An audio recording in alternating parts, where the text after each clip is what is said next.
Welcome to another episode of This Too Shall Suck podcast, where we talk about the real grief, the whole grief, and nothing but the grief.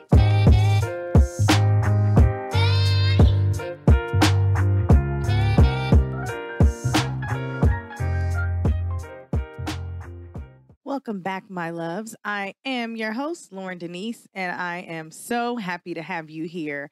If this is your first time here, welcome. I'm super thankful for you. If you're listening again, welcome back. And thank you so much for continuing to join me on this journey. You guys, fun fact, we are halfway through the season. I cannot believe it. I can't believe this is episode 5. Wow. We are halfway through this season, and I'm just super excited and humbled and thankful that you guys are still rocking with me. And if you are just rocking with me, I'm glad that you are rocking with your girl.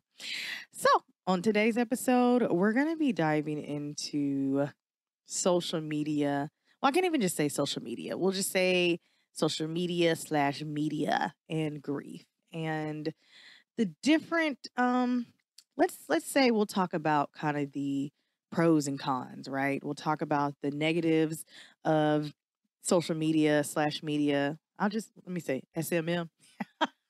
I love giving some acronym. The negatives of social media while grieving, and the positives while grieving, because I think, there's always a good with the bad, right? Evil and good, the angel and the devil. And that's what I believe the social media and media is while you're going through your grieving process, because I've dealt with both sides of it. I have used social media positively during my grieving, and it's had some negative effects as well during my grieving. So I think it's important to understand the pros and cons of the media and social media, and the some good tips or some good tricks to be able to manage it, right? Because grief is all about managing your feelings, your surroundings, your environment.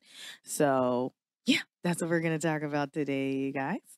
So, I love to start out with a story or what's going on in life or something that's happened to me. And so, with grieving and social media, we'll start with my negative that came with social media, right? Because, it's that, do you want the good news or bad news? I'm like, listen, give me the bad news first, end off on a high note, okay? So, the negative with, while I was grieving with social media. So for me, it was, I guess, triggering for me for a while. And I'll give you an example. So when my mom passed, I was living in Arizona at the time. And all of my family, my aunts, my uncles, everybody was on Facebook at the time. And I believe I shared with you guys, I didn't really have the proper time to grieve because, again, like I was just on go, go, go, go, go, planning this, planning that. And then when I got back to Arizona, I was by myself, and I was just like, wow, okay, like she's really gone. And so what happened is a lot of my family, my mom's sisters and things like that were posting pictures of her, were posting statuses saying how sad they were or how they missed her. And again, I didn't really have a lot of time to do that while I was in Georgia. And so being in Arizona by myself and seeing those things was very triggering, unbeknownst to me at the time. But I would see those things, and then I would immediately get sad. I would have a great day, and then I would see, my aunt would tag me in a post, and I would immediately get sad. Or I would see a picture that came up on the memories, of my mom, and I would immediately get sad. Or people were still, sending their condolences and things, and I would immediately get an attitude. And, I realized like it was too much for me to bear. And so at that time, I took a break from social media. I believe it was about 6 months. I took a break from social media because I didn't want to see any of that. I'm like, dude, like, and a part of that is I was in that denial phase with grief. They talk about the stages, and one of them's denial. I was in that phase. And so seeing those things was basically like, yeah, Lauren, it's real. And so it was really triggering for me. And I had to get off social media because I just was not mentally able to handle it. But some positives with social media, obviously, I'm able to promote this podcast and use what I've learned in my grief journey to be able to help others.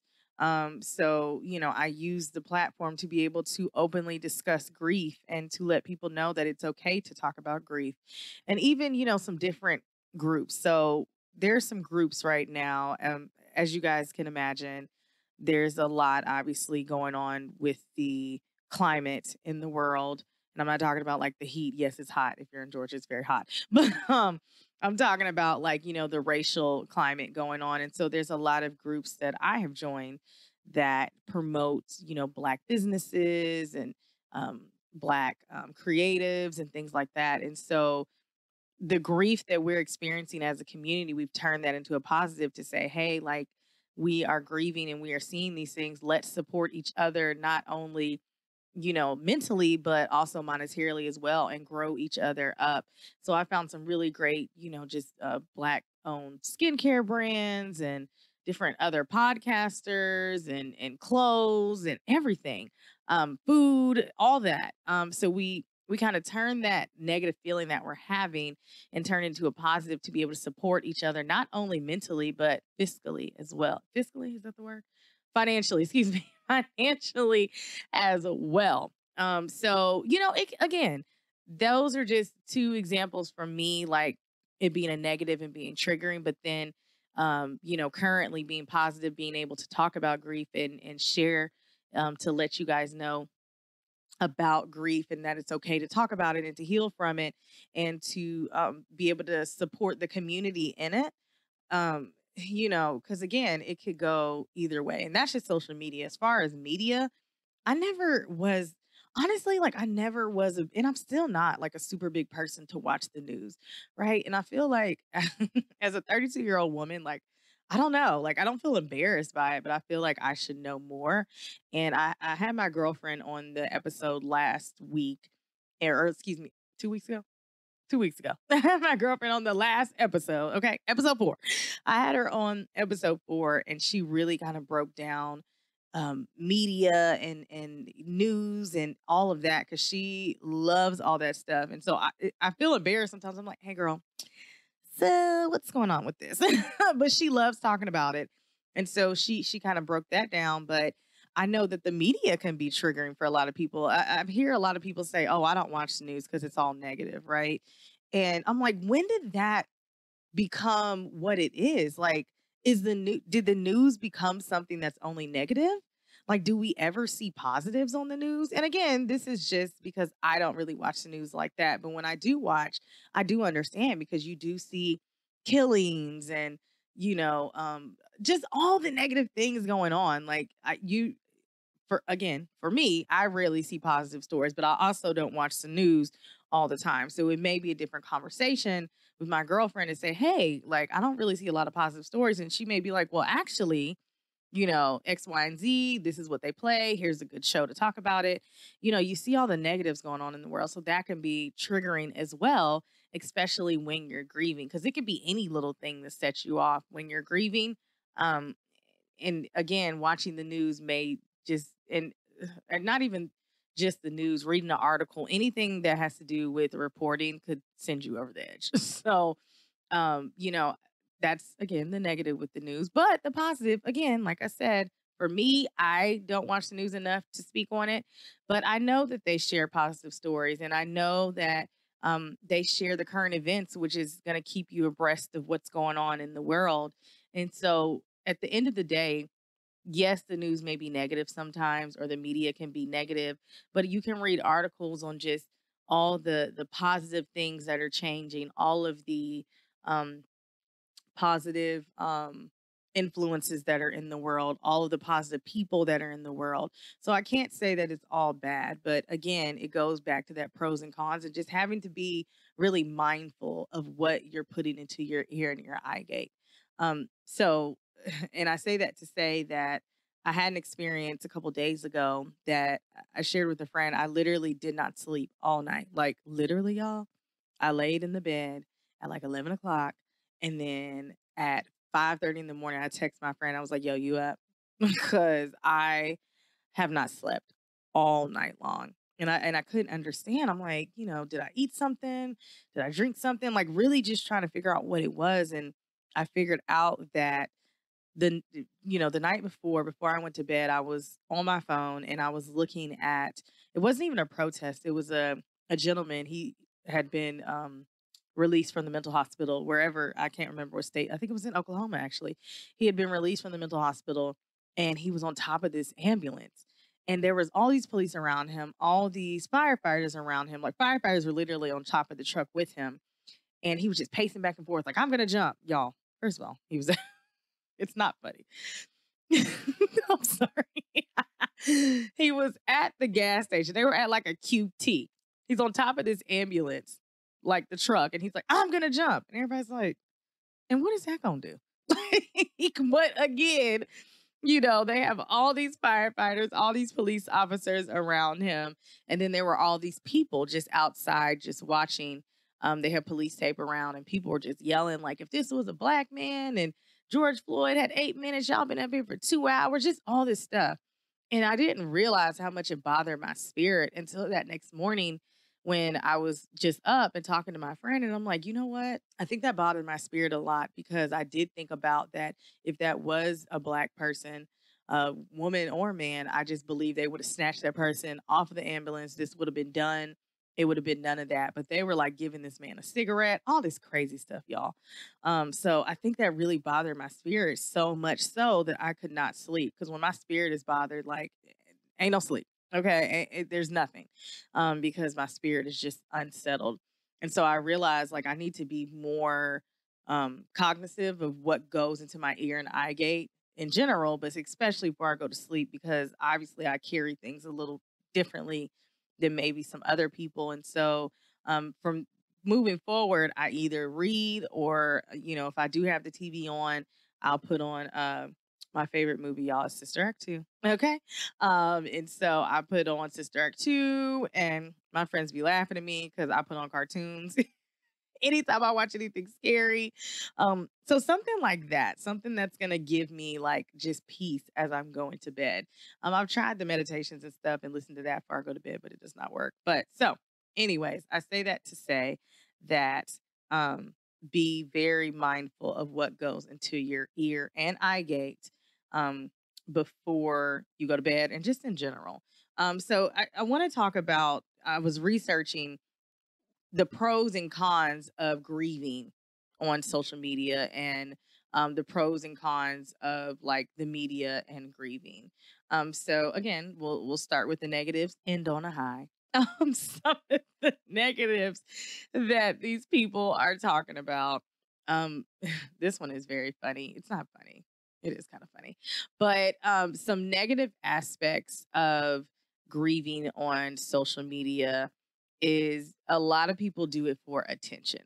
They don't do it because they really like genuinely are just like, hey, I just want to share this, maybe it'll help somebody, or maybe I just want to get it out. Maybe people should invest in a diary as well. Either way, some people really do it for attention. And so I think that's something you need to think about is when you're posting things, do you post it for attention? And somebody can, I feel like I had this argument with somebody. It's like, well, doesn't everybody post for attention? Like you're doing it obviously to get likes or whatever the case may be. And I'm like, yeah, to a certain extent. Some people are literally, what is that word? Yeah, I'm an old lady. What's that word? Clout. Some people do things for clout, and some people genuinely want to like help people or just share or talk or whatever, right? Or like this social network thing was created to be social, to connect with people, to stay connected, to have conversations, to have open dialogue.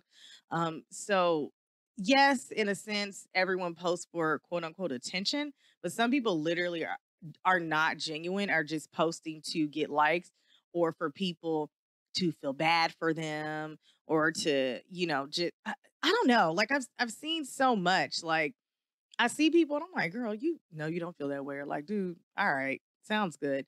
Because then I'll see them and I'm like, but you was just okay. So people use that. Like they'll use their grief to get attention, which is disturbing almost. Because grief is not like it's like why? Like why would you want to like get attention for that? Like if it's attention to talk about it openly, then I'm cool with that. But to be like, oh, I'm so sad. Like, I really, just for likes and for people to get on there and be like, oh my God, I love you, girl. Like, miss me with it. Okay. Um, Another con is that, oh, this is funny. Differing perspectives. So I can't remember which one of my friends said it, but if she's listening, she'll probably know who it is. I can't remember which one of y'all said this, but basically she said everyone's what, dang it, now I can't remember. Everyone has an opinion. They're like, oh dang it, I can't remember, y'all. It was something about everyone has an opinion and they're like buttholes and they stink. It was something like I can't remember. Now I'm gonna remember it as soon as this is over. But basically, everybody has an opinion and everyone has a platform on social media and on media. And that's why you see these articles and that's why you see these news reporters. And again, if you go back to that episode last week, my girlfriend was talking about sometimes the journalistic training that they have gets in the way of what their genuine feeling is. And so, like, if I watch the local news here, oh my God, there's this one news station that's so terrible in how they report. They're so biased. They literally, like, the way they report, oh my God, I'll get irritated talking about it. But again, maybe that goes back to their journalistic training because you can, like, if you watch them, sometimes you can tell, like, they're having a conflict in their head, right? But again, you gotta keep it PC for the people. And so, you see these things, and that's why you have these I guess these quote unquote battles like with a CNN or with a Fox News or with the MSNBC. And it's like, well, which one do you watch? Oh, you watch Fox News? I know how you think. Oh, you watch CNN? Oh, I know how you think, right? And so if you're already grieving and you're just, watching the news or whatever, depending on what you're watching could sway you in whatever way that you're feeling because again, you have to manage grief. And so if you're in a having a day where you're not managing it, it could sway you either way.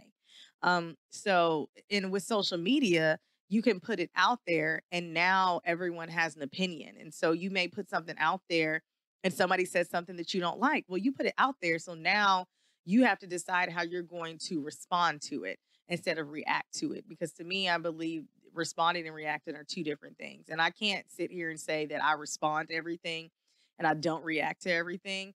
I am learning about responding more than reacting.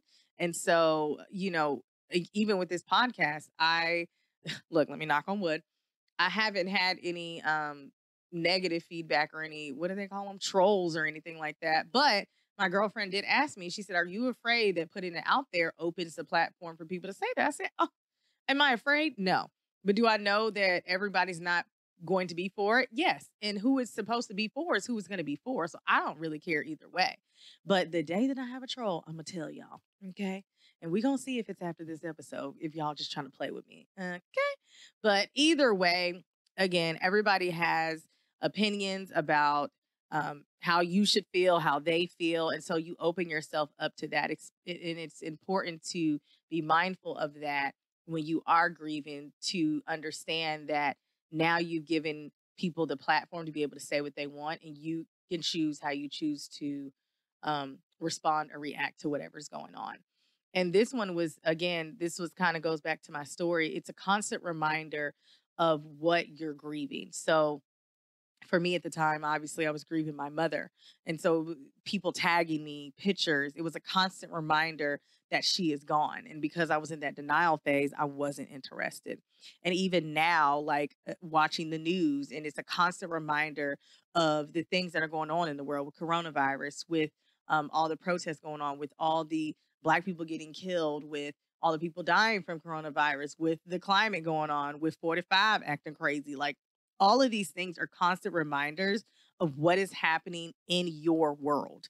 And I can't say the world, I say in your world, because your world may be completely different. As we have seen during this time, that people's worlds and their mindsets are completely different. So tapping into social media, tapping into media while you're grieving is a constant reminder of whatever is going on, which can be very triggering to your mental health.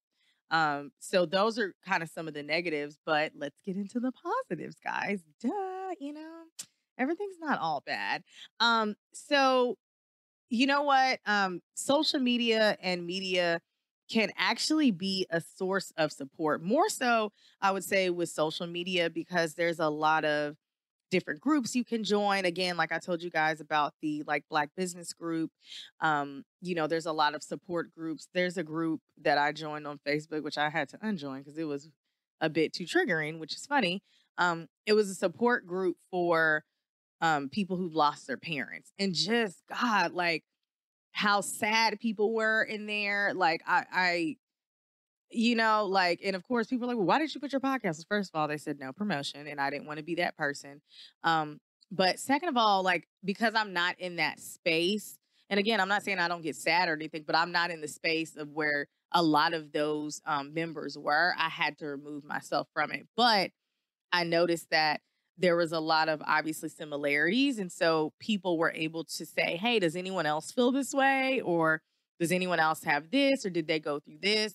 And so it ended up being a great support for other people. And again, for me, it just wasn't a group for me, but that doesn't mean that I don't I wouldn't join another like support group for people who've lost their parents, just not that particular one. And so a lot of people can reach out for support. I actually read a study of some young adults who went through God, I think it was the Virginia Tech shooting. And they created a support group to be able to talk about the trauma because, of course, they all had the common denominator of the trauma being that shooting. And so it can be a free place for you to express your feelings, outside of just your normal circle, right? Because I know that sometimes we feel we can be a burden of like what's going on in our world. And to be able to create this safe space and have this safe space, whether it be online, because we all know a lot of people have online personas and they're not necessarily comfortable being able to go out and speak and do these things. And so to be able to do it in this safe space is what works for them. And so, it really is a positive to be able to connect with people. And I will say, like, for the deceased, it's their way of connecting to them, to seeing the love that people had for them, to seeing all the pictures and the memories. It's just a way for people to connect with whatever they're grieving with. So that's why I said that's more so for social media. For media, again, I get it is a way for you to connect. So I can't even say that. Um, it is a way for you to connect with the outside world. Again, seeing kind of those positive images and positive things going on and seeing the things that are being changed. Like, for example, with all these protests, a lot of laws are being changed. A lot of people are getting charged. A lot of things that we've always wanted. It's kind of a good feeling to say, okay, like these things are working. Finally, these things are working. So it is kind of a way to connect in that way.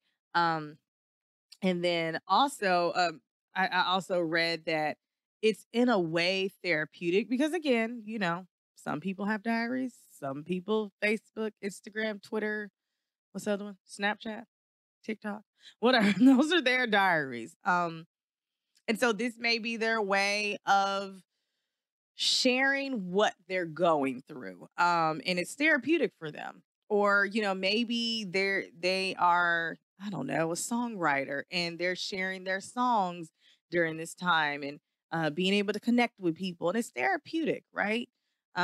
So I can't say that it's all bad because what may be therapeutic for someone else may not be for you. What may be someone's diary may not be for you. What may be the positive catalyst in your life may not be for you. So, for example, like, well, let me not, that's not a good example, but somebody could see something on social media as they're grieving and be like, huh, I think I can do that too. And now it's what's the word? Catapulted them to be able to do something positive in their life, right? So it can be positive, guys. Same thing with media. It could definitely be positive. It just has grieving ever evolving and ever changing, and this social media aspect of it has allowed grief to just change in such a different way. And being able to have that support and being able to connect and seeing positive images on TV and the news, and seeing people who look like you who are reporting things like that. So again, it definitely can be positive. Um, so I don't want you guys to think that it's all bad, because I know there's some people who are like, "Ugh, social media, ugh, the news, yeah, I understand, but like we still got to stay connected in some sense. As much as we want to disconnect, some people listen. Some people are like, "Listen, I'm gonna live in the woods." I'm like, "So you want to be the Amish?" Okay. Some people can be the Amish and not be connected at all. But listen, the Amish came out and protested, so I don't know who told them or what is going on, but they are not as disconnected clearly as y'all think they are. Okay. Sorry, y'all. So I just wanted to give some tips on how you can protect yourself um, from social media while you are grieving, because I think it will help your mental, again, especially during this time. So if you are grieving and you're planning on using social media, or continuing to watch the news and things like that, I'll start with social media. Just consider modifying your settings with whatever platform it is. I know on Facebook you can. There's a wonderful tool that I have used often. Okay, that says take a break. So you can literally take a break from certain profiles. And I guess you can do that actually with pages. So if you're like watching CNN, or if you're watching Fox News or MSNBC, like you can take a break from those pages. And so they won't be in your feed as much and you won't have to see them. And so that kind of lowers the chance of being triggered and seeing something that may upset you or things like that. Like just being able to be like, okay, this person is argumentative, or this person is negative, or this person, you know, um, posts a lot about this. Like, I don't really need to see that. So you can take a break from them and modify. I don't know exactly how it works on Instagram or Twitter or anything. But just being able to modify your feed to make sure that you aren't triggered easily. Of course, there's going to be things that happen, and you may be like, oh, okay, take a break from that.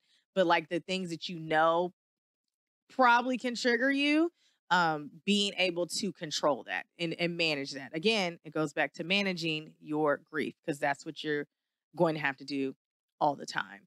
As far as with the media, well, I guess that is social media. So as far as with the media, again, it goes back to, okay, if I'm going to watch the news, I'm only going to watch CNN, or I'm only going to watch MSNBC, or I'm only going to watch, like, decide what it is that you're going to watch and stick to that, instead of having all these conflicting feelings about everything. Or if you know that one news channel particularly maybe a little more give you more negative feelings, then maybe like, hey, I'm not going to watch that one, but I still want to stay in tune to the news.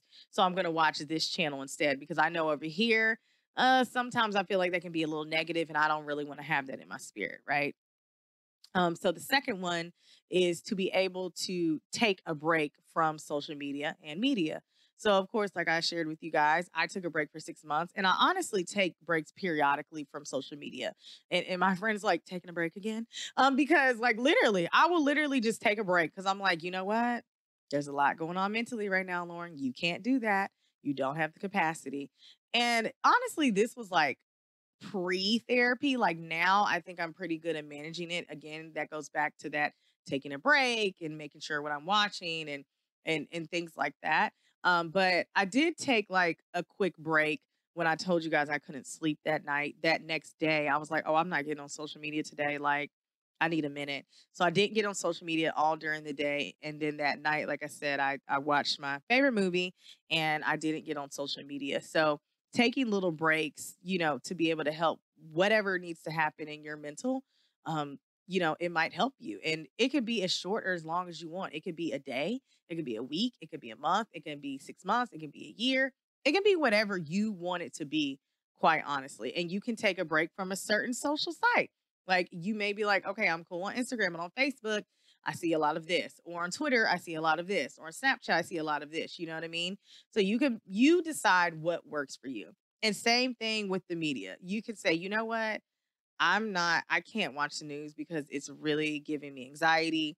It's really sending me to a place. Like I'm just not going to watch the news. I had a girlfriend, she told me she was not watching the news for like the weekend. Like some people are like, I'm going to watch the news during the week, but on the weekend, like I don't need that. I don't need that energy in my life. You know what I mean? So whatever, again, works for you, take a break and do what is best for your mental. Another thing, or the third thing, I guess, is limit your time online. And Justin kind of spoke on this in the last episode for you to say, okay, all right, I am going to only look at social media between, I don't know, 12 and 8. Or I'm going to look at social media for a couple hours and I'm done for the day. And if you have an iPhone and you look at your screen time, I'm sure everyone's screen time has gone up. Um, I guess not pre-COVID, during COVID, right? Because everybody's at home, so you're on your phone. But look at that too, and notice like what your time is like, and start limiting your time. I know they have like a function on there where you can limit the screen time, but I'm an adult. I can do it myself. Thank you. But if you need to do that, then do that, right? Again, it all goes back to your mental. Same thing with the news to say, I'm going to watch the news from 6 to 8, and that's it. Whether it's every day, whether it's Monday, Wednesday, Friday, whether it's on the weekdays, whether it's on the weekend, this is going to be my time to watch the news instead of watching it all day long. Do, again, what's best for you. And I kind of came up with this one. This is the last one. Create a new account or temporary account and follow only the things that you want to see. So positive profiles. So if you love puppies and you just, I follow all the dog profiles, then go ahead and make you a temporary account or a new account. So if you're coming into a place of grief and you're like, listen, like, I just need a whole new start. And I don't want to go through and delete all these people on my friends list. You can literally create a temporary account or a new account and, bring over the people who you want to bring over, follow what you want to follow, and literally tailor your timeline to what it is. Because if you've had social media for a long time, going through and deleting everybody, like the thought of me deleting people on Facebook literally gives me anxiety because I have so many friends. But what's been great is that people have been showing their hiney parts. People have been showing up. And so when I see it, I'm like, great, unfriend. So it's been easy for me to do that. But to literally go through my friends list, oh my God, and delete people, like it literally, I just started sweating. It makes me hot. So, going and creating, again, you can create a temporary one to say, when I'm ready to go back to that world and to not be, to understand what triggers me and to not let it trigger me and for me to respond instead of react, then I will go back. Or you may again, create a whole new one, say, oh, I know this person's positive, or I know this person is usually this, bring them over to the new profile and delete the old one. Or you can keep it, whatever you want to do. Again, you manage your grief in your mind the way that you want to, right? And so that's really it, you guys. I just want everyone to manage what's going in their ear gate and eye gate, especially during this time. At any time, but especially now. And when you're grieving, whatever it is that you're grieving, it is so, so important because you already have to manage so many different feelings and emotions. And so it's important that that's something you can control, right? What you're putting in your ear and eye gate is something you can control. Sometimes you cannot control your emotions. You can manage them, but what you can control is what you're seeing, what you're hearing, and what you're watching. So I just want everyone to be able to manage properly for their mental health because I I think everyone's mental health is getting tried right now. I think everybody should be in therapy right now. And I'm gonna do a whole episode on therapy because y'all know how I feel about it. So, anyways, at the very end of the day, as I always tell you guys, be kind to yourself, give yourself grace, and do what is best for your mental health because if you don't take care of you, who will? Thank you guys so much for listening to another week's episode of This Too Shall Suck podcast, where we talk about the real of grief, the whole grief, and nothing but the grief. This episode was produced by Mike Sick, and our original music is produced by Jimmy Samaj. You can follow me on social media on Instagram at TTSSPod, and you can visit my website at thistooshallsuckpodcast.com. Also, feel free, if you're not on social media and you're taking a break, see what I did there? Drop me a line about any questions or topics you want to hear, or just to say what's up. at hello@this-too-shall-suck-podcast.com. Wherever you are listening, please remember to rate, review, and subscribe, and share this podcast with someone you think it could help. As always, I love you guys. I'm sending you love and light in your life because you deserve it. I'll see you on the next episode. Mwah.